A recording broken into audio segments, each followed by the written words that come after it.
Parang nanonood ka lang ng movie, gano'n. Pero nandun ka. Sabi ko, ba't kailangan kong itago kung pwede ko naman i-share?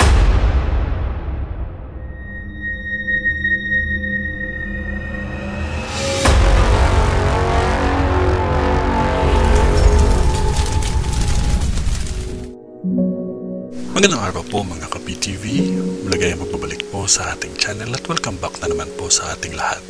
Sa video na ito ay tatalakayin natin ang tatlong vision ni Mamu tungkol sa mga nakakagimbal at nakakakilabot na mga pangitayon o vision sa ating bansa ngayong taon.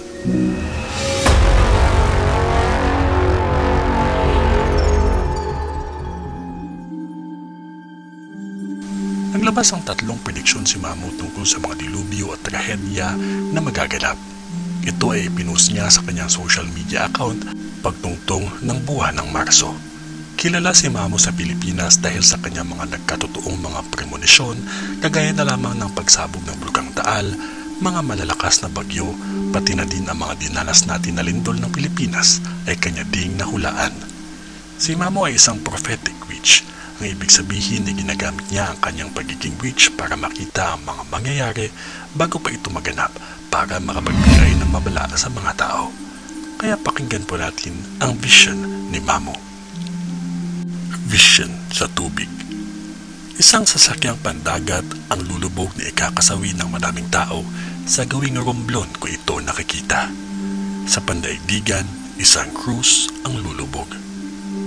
Vision number 11. Dalawang magaganda na matatandang aktres ang pwedeng pumanaw ngayong taon na ito. Both pagtulog ang pwede nilang ikamatay. Pangatlo. Heist.